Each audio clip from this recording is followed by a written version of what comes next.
school district, and I currently tutor a 6th grader in math. So I understand a little bit what our children are learning right now. Our math curriculum is Common Core aligned, so I had an opportunity to read it as well.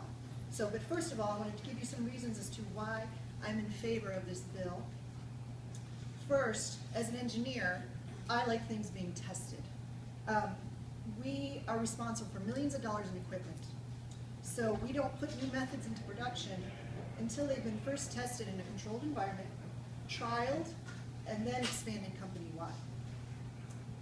What we're doing right now, considering the assessment was not trialed anywhere, it's not even done yet, is that we're using all our children as guinea pigs.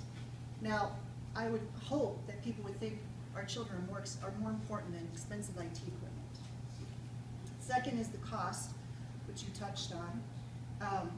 Hundreds of thousands of dollars in testing. We're going to increase our testing costs right now by 800 times. It's going to be 800 times more than what we're paying right now, in addition to the technology.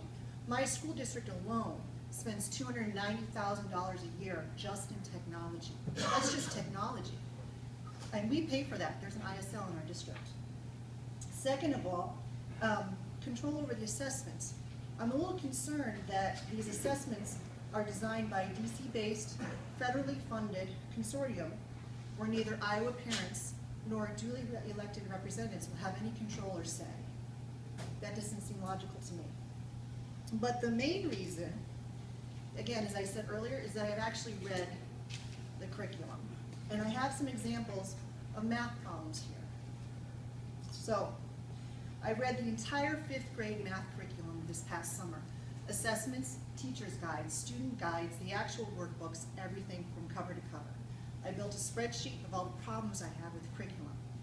So we talk about standards. I actually read the curriculum that is created because of these standards.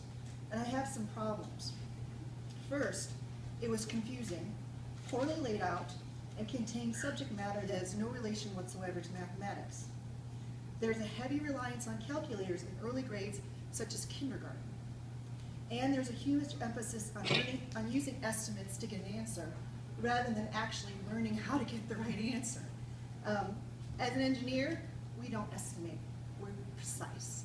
And we want children to go into STEM careers, we have to teach them precision. I can give you all this information, but I can tell you right now that not one of the mathematical equations we're teaching our children is used in the real world. I don't use them. So we're taking 6 years of elementary grades, teaching them math that they will never use again. What do you think that's going to happen as soon as they get to algebra? They're going to have remedial training. Who pays for the remedial training? The IEPs. We will. But by then, we've lost the kids. If we want children to go into STEM careers, we have to start them early using the proper math. Not the made-up math or whatever these equations are called, because we don't use them. So why would we waste our time? Why would we ask our children to try to recover 6 years of math training? Because we want to teach them the Common Core math standards as interpreted in this curriculum. So I'm going to hand these out to you.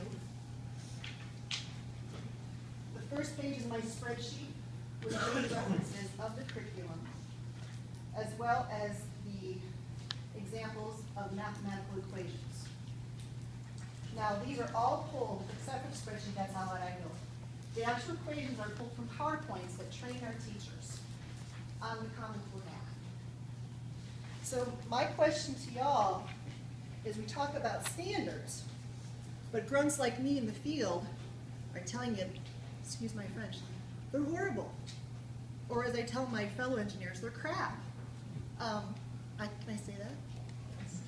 Anyway, I'm just someone in the field. I'm just someone that's teaching a 6th grader who's right now testing at the 3rd grade level. I love these kids. I want them to go into STEM. And if we want to go into STEM, we have to have exceptional standards, and Common Core standards are not it. So why would we use a test to test on standards that are not exceptional? Why would we force our teachers to align to standards that are not exceptional? So we're spending money on a test that tests unexceptional standards. I'm just speaking to math, that's my bailiwick. I'm not gonna speak to the other standards. But when it comes to math, we need to rewind, because this is not the way to go. Thank you.